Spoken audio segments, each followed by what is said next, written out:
పెరిగిన ధరలు పెరిగిన ధరలు ఇదేమి రాజ్యం ఇదేమి రాజ్యం ఇదేమి రాజ్యం ఇదేమి రాజ్యం ఇదేమి రాజ్యం ఇదేమి రాజ్యం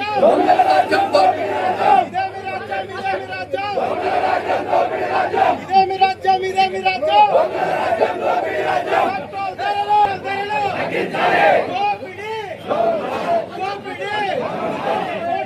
ఈ భారతదేశంలోనే అత్యంత పెట్రోల్ డీజిల్ ఎక్కువ ధర ఆంధ్రప్రదేశ్ లో మాత్రమే.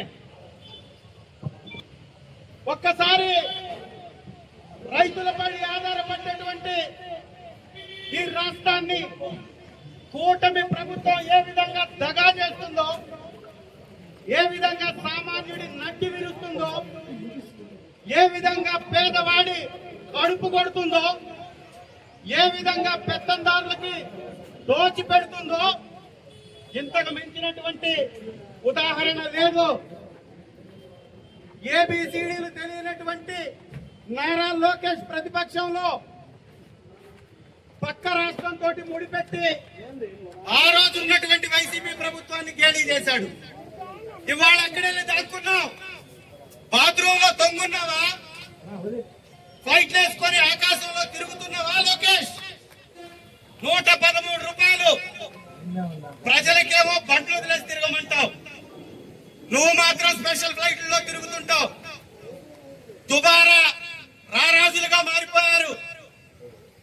మనిషి లేని అమరావతిలో ఏమో ఆంధ్ర ప్రజలు బతకాలి, డ్రైనేజ్ లేని అమరావతికి వేల కోట్ల రూపాయలు ధారాదత్తం చేయాలి. పేదవాడు బతికేటటువంటి పల్లెలకు మాత్రం పిడికడ అన్నం కోసం అల్లాడుకోవాలి. తినడానికి తిండి లేదు, రవాణాకి పెట్రోల్ లేదు, పంట పండించి రవాణా చేసుకోవడానికి ఏ మాత్రం రవాణా సౌకర్యం, రోడ్డు మార్గాలు లేవు. పేరు గొప్ప ఊరి తిప్ప. 20 సంవత్సరాల పైచిలకు తెలుగుదేశం అధికారంలో ఉండి కూడా వైఎస్ఆర్ కాంగ్రెస్ పార్టీ నిందిస్తూ ఉంటారు. ఏమి నిద్రపోయారా? గుట్టి గుర్రాలకు పళ్ళు దోగుతున్నారా? ఈ యుద్ధం ఏమన్నా ఒక్క రోజులో వచ్చిందా? ఒక్క ఆంధ్ర రాష్ట్ర ప్రభుత్వం తరఫునే 25 రూపాయల పైన ట్యాక్స్. ఎట్లా అరుణాచల్ ప్రదేశ్ లో 90 లోపల ఉంటుంది లీటర్, ఎలా ఆంధ్రప్రదేశ్ లో 113 రూపాయలు ఉంటుంది? ఎవడు తింటున్నాడు ఇదంతా?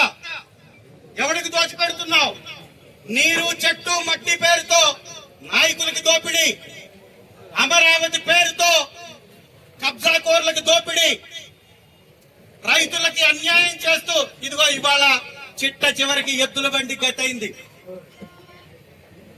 ఆటో డ్రైవర్లకి పెట్రోల్ దొరకట్లా, ఇవాళ ఎద్దుల బండితోటి కట్టుకొని లాక్కొచ్చుకునే పరిస్థితి.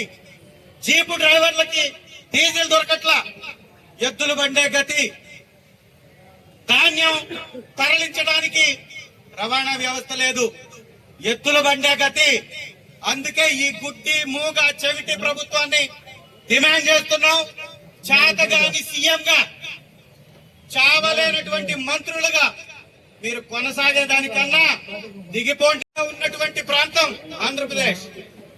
రైతులు పండించిన పంటకి గిట్టుబాటు ధర లేక అల్లాడిపోతున్నప్పుడు ఇంత మొద్దు ప్రభుత్వం, నిద్రపోయే ప్రభుత్వం, ఇంత అరాచకాన్ని సృష్టించే ప్రభుత్వానికి వ్యతిరేకంగా వైఎస్ఆర్సీపీ జగనన్న గారి నాయకత్వంలో పోరాటానికి సిద్ధమైంది. డీజిల్ ధరలు వెంటనే తగ్గించాలి. పెరిగిన ధరల్ని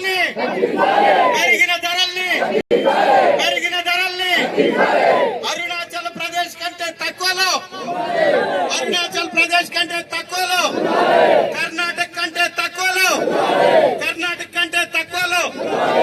ఆ రోజు కర్ణాటకలో ఓ పెట్రోల్ పంపుకెళ్లి లోకేష్ డ్రామాల లోకేష్ తెరిస్తే అబద్ధం, నోరు తెరిస్తే డ్రామా, నోరు తెరిస్తే ముసుగు వేషం, నోరు తెరిస్తే మోసం. ఇదిగో ఈ విధంగా దమ్ముంటే ఆంధ్రప్రదేశ్ లో ఏ పెట్రోల్ పంపుకైనా వచ్చి పక్క రాష్ట్రం కంటే తక్కువ ఉంది పెట్రోల్ ధర, డీజిల్ ధర అని చెప్పే దమ్ము ధైర్యం ఈ లోకేష్ కుందా?